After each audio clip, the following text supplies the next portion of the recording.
L'entreprise ITV est une maison de tolérance. Cela signifie que toutes les perversions y sont les bienvenues, de la terre plate au chemtrail, en passant par les géants. Si une vidéo confectionnée par les fous furieux américains, ceux qui croient aux anges et qui mettent les dinosaures dans l'arche de Noé, sort aux États-Unis, elle est traduite et mise en ligne par M. John Doe. Ce pseudonyme laisse à penser que ce personnage se sent comme un cadavre non réclamé parce que non reconnu.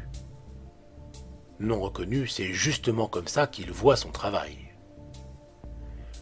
Oui, M. John Doe parle de lui à la troisième personne, donc lui-même ne se reconnaît pas. Il râle, le John Doe, car le platiste n'est pas reconnaissant. Il rechigne à cracher 48 € par an pour profiter du magnifique travail de John Doe et d'ITV. Et pourtant, cet idiot de platiste est prêt à payer une redevance à un État qui le prend pour un gogo et qui le gaffe d'émissions débiles quand ITV fourmille d'intelligence et d'informations très vraies. Les taxes, c'est apparemment le nouveau combat d'ITV qui relaie cette fois une vidéo anglaise. Vous payez trop de taxes, vous êtes des moutons, voilà le message.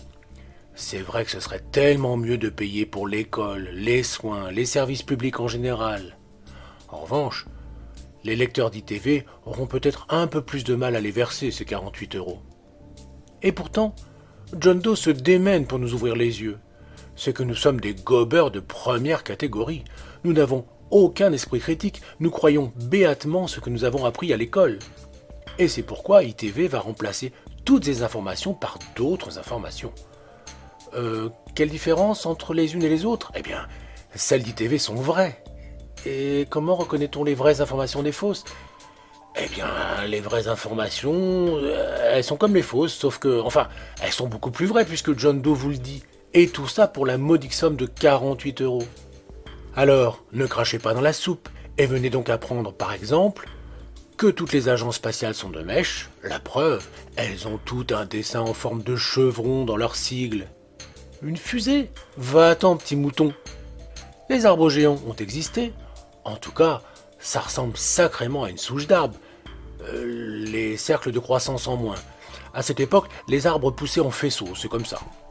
Vous n'allez tout de même pas remettre en cause l'expertise de M. Hassan Bodit, sommité internationale de l'électromagnétisme. Le Big Bang, en revanche, est une invention, c'est évident, comme l'évolution ou la gravité. Les dinosaures sont une pure invention. C'est M. Le Salut en Jésus-Christ qui l'affirme. On peut lui faire confiance. Il passe d'ailleurs les 7 premières minutes de sa vidéo à lire un livre scientifique, la Bible. Si les dinosaures ne sont pas dans la Bible, c'est évident, ils n'ont pas existé. D'ailleurs, je suis entièrement d'accord avec lui. En tout cas, avec les 15 premières secondes.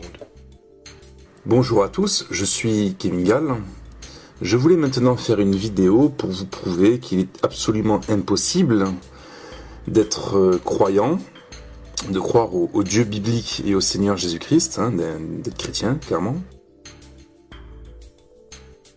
Les gens qui nous gouvernent sont des francs-maçons, dirigés par Satan.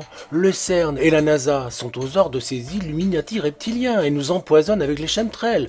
Moi, je vous le dis, c'est un miracle que nous soyons encore vivants et en bonne santé. Vous ne vous êtes pas encore jeté par la fenêtre?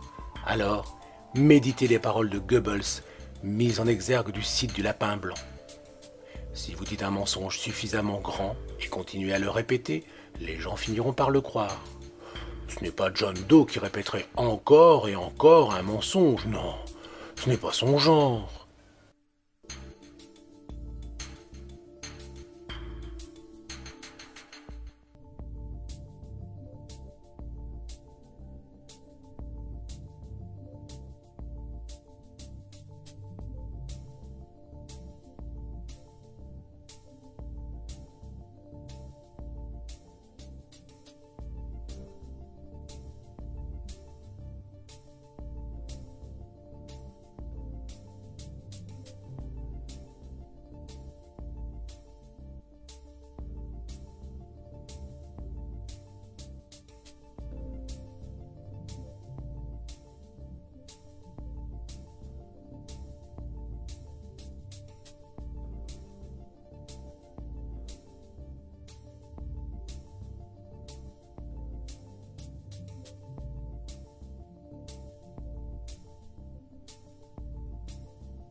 Ça, c'était une page du Lapin Blanc.